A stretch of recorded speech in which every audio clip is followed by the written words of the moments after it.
Hello everyone, I am Officer Matthew Longshore, Public Information Officer for the Aurora Police Department. This video will provide you with information about a use of force incident involving officers attempting to arrest a suspect that tragically resulted in the suspect dying in our custody. The incident occurred December 17, 2018 at 10653 East Jewell Avenue. In a moment you will see body camera footage and hear 911 dispatch tapes that will help provide an accurate overview of what we have learned occurred during this incident. This specific case was investigated by our Major Crimes Homicide Unit in conjunction with the Denver Police Department at our request, as well as the Arapahoe County Coroner's Office, who did their own complete investigation. During the first part of the video, you will see officers deploying their tasers. During this first taser deployment, the taser projects skin-piercing probes that are meant to be embedded into the subject's skin, causing muscular disruption. Our taser systems only allow for one probe deployment at a time before needing a new cartridge. After the taser is deployed, officers now have to use a technique called drive stun, which will be the sparking noises that you hear during the video. This drive stun technique was attempted numerous times as a pain compliance, but you will see that it had little to no effect. It should be noted that although you are able to hear and sometimes see the taser sparking, not every time was there positive contact with the subject. A brief disclaimer: the content you are about to see may be disturbing to some viewers. When officers are put in a position that requires them to use physical force to effect an arrest or defend against an attack, the actions can be graphic and difficult to watch. In addition, the language heard in this video might be viewed as strong and offensive. Viewer discretion is advised. I'm Nick Metz, Chief of Police with the Aurora Police Department. Today I will be providing you with a brief summary on an in-custody death that occurred on December 17, 2018. Before I show you this video, on behalf of the men and women of the Aurora Police Department, we extend our condolences to the family of Mr. David Baker. Our 911 Communications Center received a call at 6:14 p.m. regarding a physical domestic disturbance happening inside of an apartment. The caller called 911 to report a life-threatening emergency and stated that her sister-in-law's husband did not want to get out and that he was involved in a physical and verbal altercation with her brother. It is unknown how long the fight had been occurring before 911 was ever called. What you will hear next is the 911 recording. 911, reporting a life-threatening emergency. Hello, 911. Yes. What's the address of the emergency?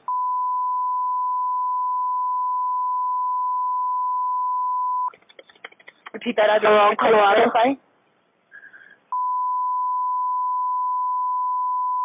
What's the apartment number?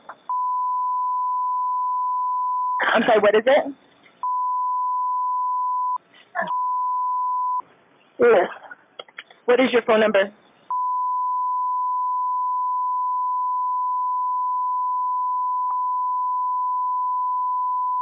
And your name? Maria. Maria, tell me exactly what happened. Her husband doesn't want to get out. I'm sorry, what? Her husband doesn't want to get out. Whose husband? My sister-in-law. Your sister-in-law's husband doesn't want to get out? Yeah. Or your sister's husband? Sister-in-law. So are they fighting? Yes. Okay, 1 second here.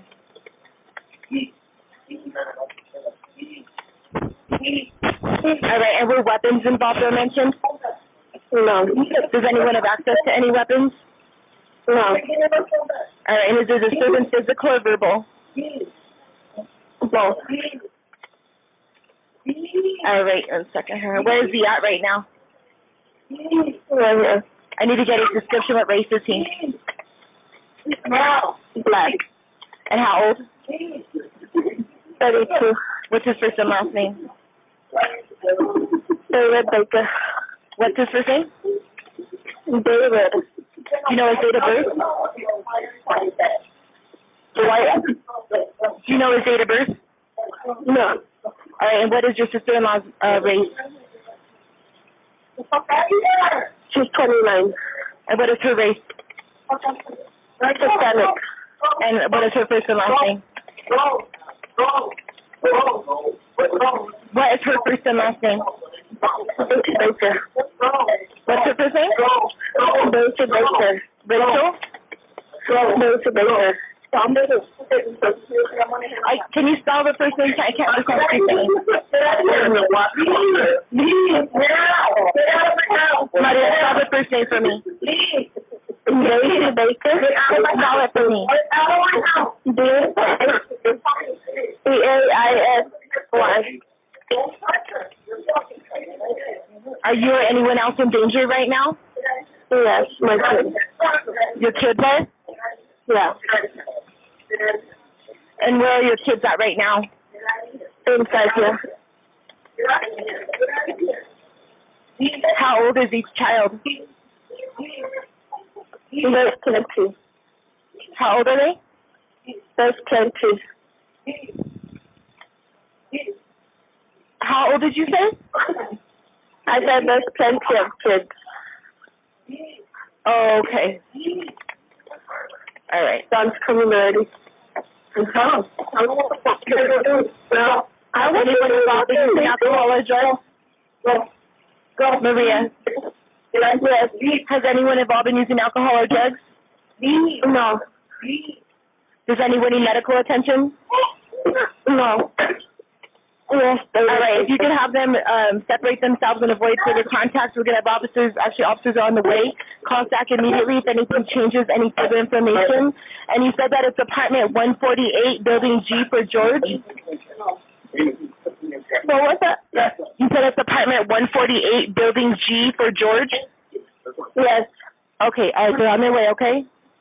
Okay. Initially, 3 officers arrived on the scene. What you are about to see are 3 different perspectives as they were recorded by each officer's body-worn camera. Officers arrived on scene at 6:23 p.m., approximately 7 minutes after the caller completed the call. We assume that during these 7 minutes, the fighting continued inside the residence, because when walking up to the apartment, officers could hear yelling and screaming coming from the area of which they were responding. As officers approach the front door, they look inside and can see a male actively choking another male.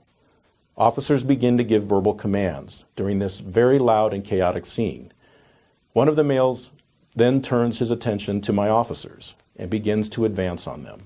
2 different officers deployed their tasers once this male began to approach them, but neither taser had an effect on who we now know as Mr. David Baker. After 2 unsuccessful taser attempts, Mr. Baker pushes an officer out of the apartment and then falls on a different officer. After some baton strikes from one of the officers that proved to be ineffective, the fight then makes its way outside.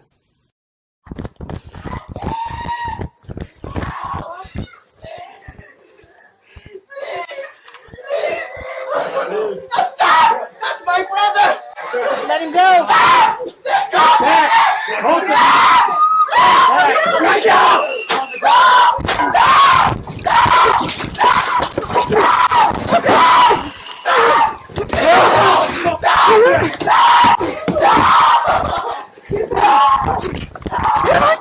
Once the fight is outside, officers attempt to go hands-on with Mr. Baker to place him into custody. While trying to do this, Mr. Baker throws an officer to the ground, injuring her. Officers continue to give Mr. Baker verbal commands to stop resisting and to get on the ground, all of which are ignored.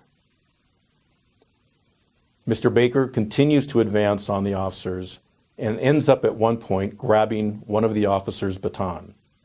At this point, Mr. Baker and my officer begin struggling over control of that baton. Mr. Baker can be heard grunting and telling my officer to let go of the baton and that he's not playing. He refuses to obey commands given by the officers.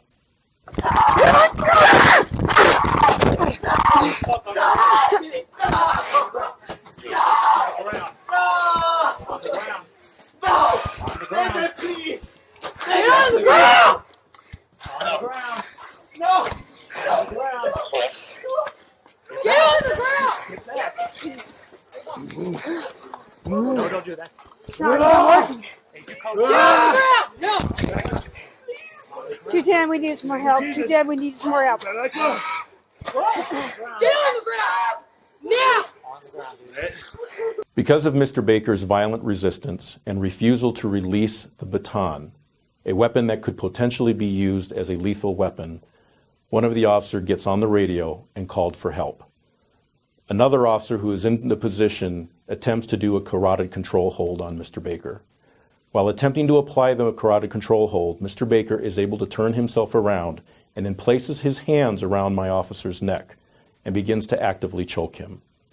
Noticing that the officer is being choked, one of my other officers attempts to drive stun Mr. Baker with their taser, but that does not work. The other officer attempts baton strikes to Mr. Baker's legs, but that also has no effect. 210, did you copy? We need more help. We need more help. Let go. 210, you're on camera, keep looking for help. I'm not playing. In the name of Jesus. 210, we need more help. 210, we need more help. I'm not playing.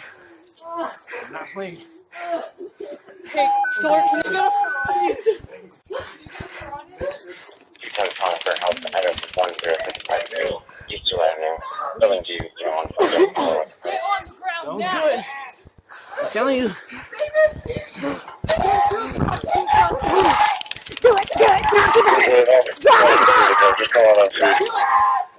it. Do it. Stop resisting. Stop resisting.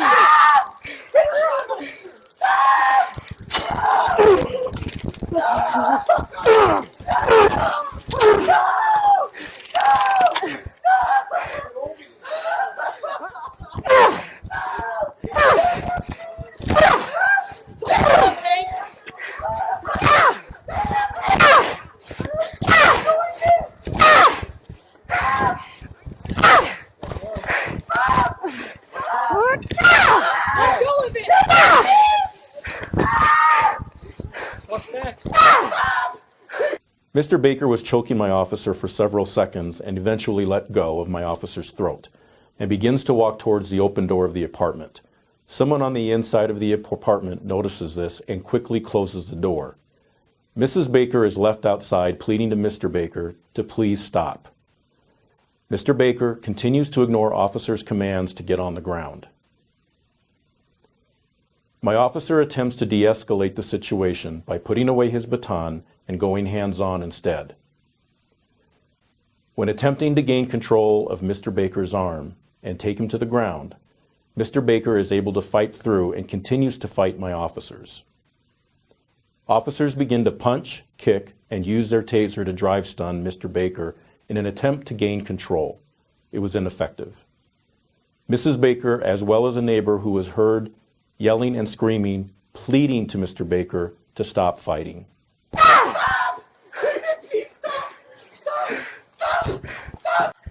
Back. Get on the ground. Get on the ground. You get out. 211 Get on the ground. You get on the ground. David, please! Do it for your son! Stop! Get on the ground. Right now. So wait for a second. Get on the ground. You want to keep doing this, man. Please, David! Please! Do it for your son, please! You don't want to keep doing this. Please! Do it for your son! Well, you got another jurisdiction that's close up, still ways off. Please do it for your son! Get on the ground. Please! You need to stop. David, stop! There's a lot more people coming. Please! Right now. Stop! David! Get on the phone. Right now.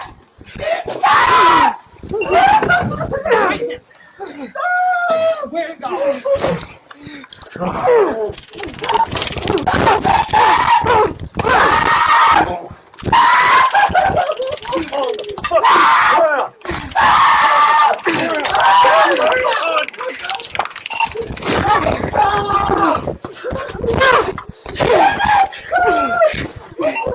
Get on the ground!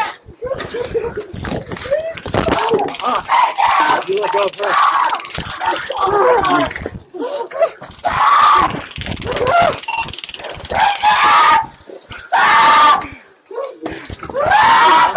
Get on the ground! fighting. Just fucking stop fighting right now. Hey! Hey! On the ground. You see this? Yeah! Yeah! Get on the ground. Back up. Back up. Hey, come here. Help me. Help me. Get on the ground. Get on the Help ground. me! Help me! Stop it! Help! Help! Get back up. Help! Stop it! Help! Help! Help! Help! Help! Help!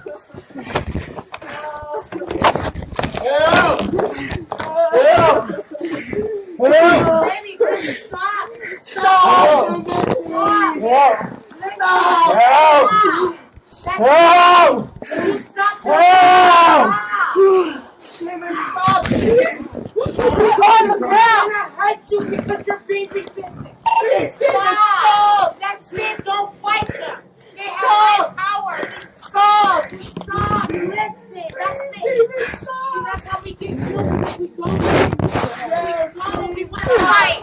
Don't fight. They're helping us. Stop.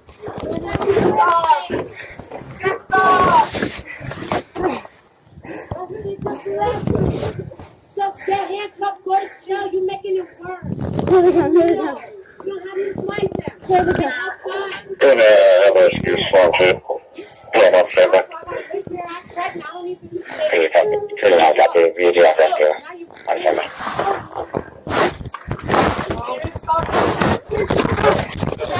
I'm sorry. Yeah.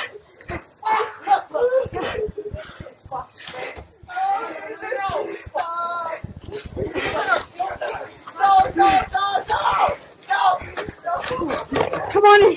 At this point, we are 6 minutes into the fight. My officers are obviously exhibiting signs of exhaustion.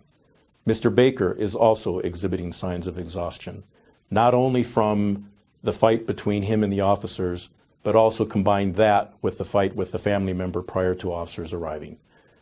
Mr. Baker is finally taken to the ground, but continues to fight and kick officers as they attempt to place him into custody. Officers begin to gain control of both Mr. Baker's arms, which he has buried under him, but they are having a difficult time due to his large size. One of the officers has to use his baton as a pry tool to get one of his arms free in order to handcuff him. Once Mr. Baker's second arm is free, officers begin to put handcuffs on him. It should be noted that it takes 4 pairs of handcuffs, all linked together, to successfully restrain Mr. Baker. Come on in. Come on in, baby. Hold on. Where's his hand? Somewhere up that way. Oh, yeah? Yeah. It's not that close. No. What do you got, an arm? What's another arm? His arm is under it. Yes.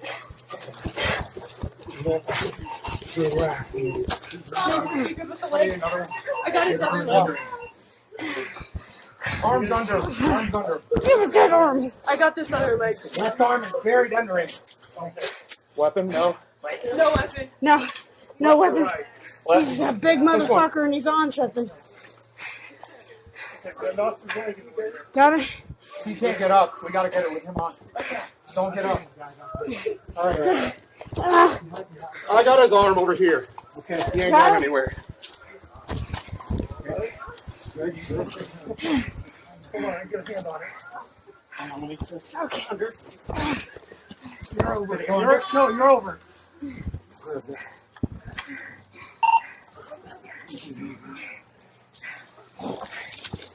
Got an arm.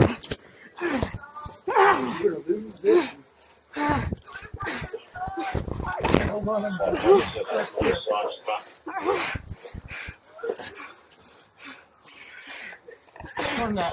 Come on, turn that arm. Turn that. It's right here, under his leg. Okay, you got it. Awesome. Awesome. 4 on him. Nope, right here.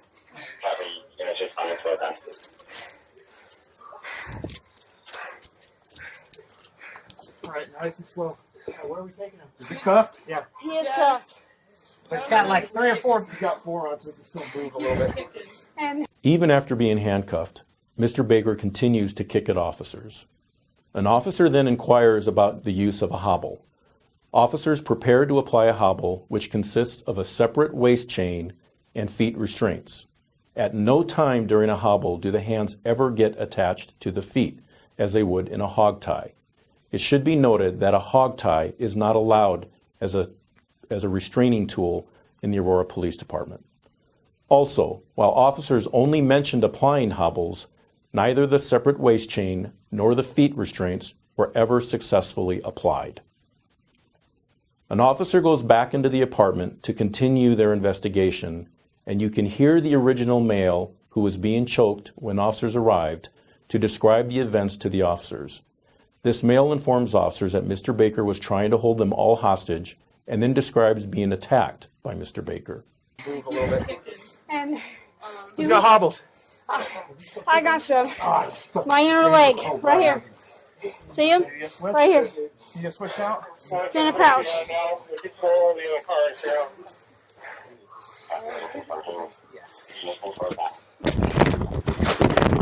Got that? Okay.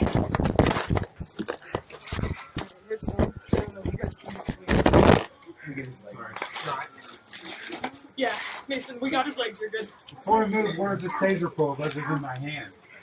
These in the chest was one of them. Christy. Okay, we just gotta wrap his legs. All right, go for it, dog. Hold on. Give me what? Give me a light. They're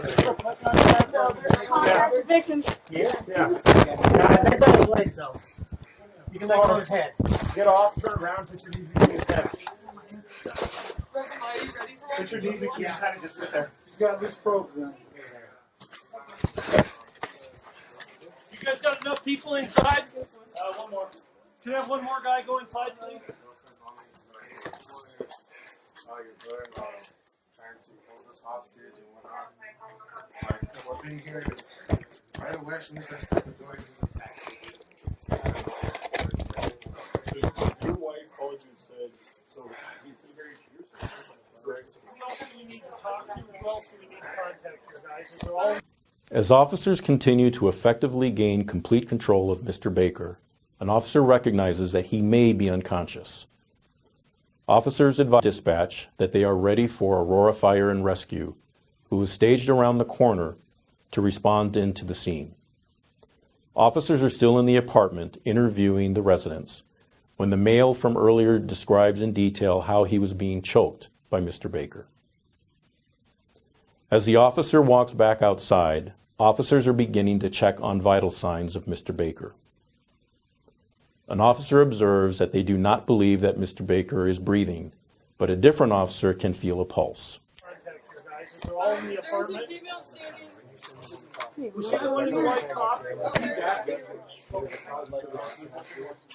No, he's not. We just can get around. I don't think our people. I think our people are good. I think so. I took a couple shots from you, I think. Are you okay? I think so. Okay. Yeah. Everybody okay? He looks unconscious. Good. We're ready for rescue. There's probably loose probes like all over the place. Just be careful.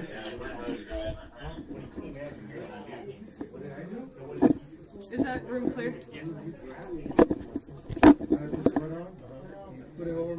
He was almost like getting choked.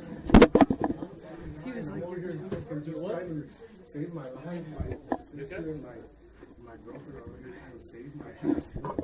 You know, fucking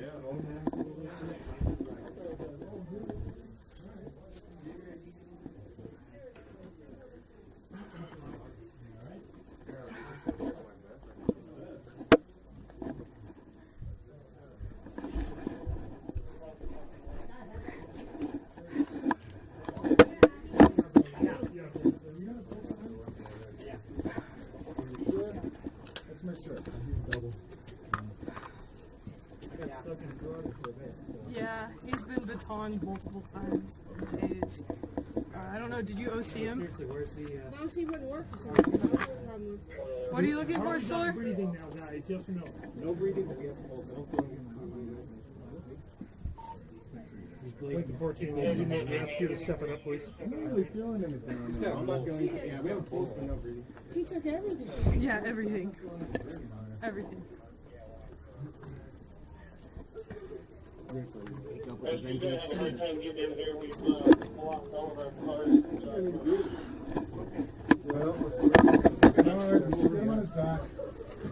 Who's got gloves on? An officer begins chest compression but is told that Mr. Baker is not breathing and to instead check his airway since they felt a pulse. Fire rescue is eventually led into the scene on foot by officers and take over for the care of Mr. Baker. Mr. Baker is transported to the hospital where he succumbs to his injuries. Yeah, don't put. I have gloves too, Roosevelt, so when you need to switch. Make sure his airway's open. Well, you'll circulate air in the blood if you. He's not breathing. How far out are they?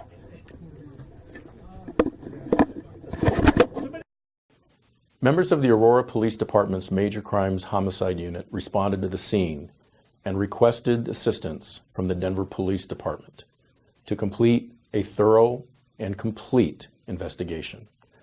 They were also assisted by the Arapahoe County Coroner's Office.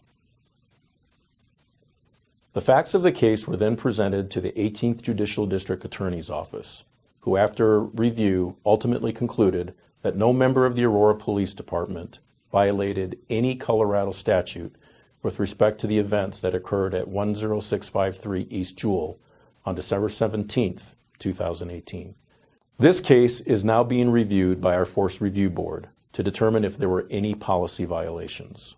As you've been able to see from the body-worn footage, this was an incredibly violent fight between Mr. Baker and the officers. A fight that started well before officers arrived and continued for approximately 9 minutes once my officers did arrive. My officers did not have the option to just get up and walk away from the fight. Officers observed a male being physically choked, which is a felony. It is the duty of the officers to place this male into custody to further prevent any other crimes from occurring and to protect the family who was present at the time. As Chief of Police of the Aurora Police Department, it is my responsibility and my charge to make sure that every single incident, a critical incident, that involves my officers and the death of one of my community members, that we take these very seriously and that we conduct a very thorough and transparent investigation, and that we also look at our policy and our training to see if there's anything that we need to do different to do what we can to minimize anything like this from happening again in the future. Again, on behalf of the men and women of the Aurora Police Department, I want to express to the family of Mr. David Baker our sincerest condolences. Thank you for taking the time to review this video.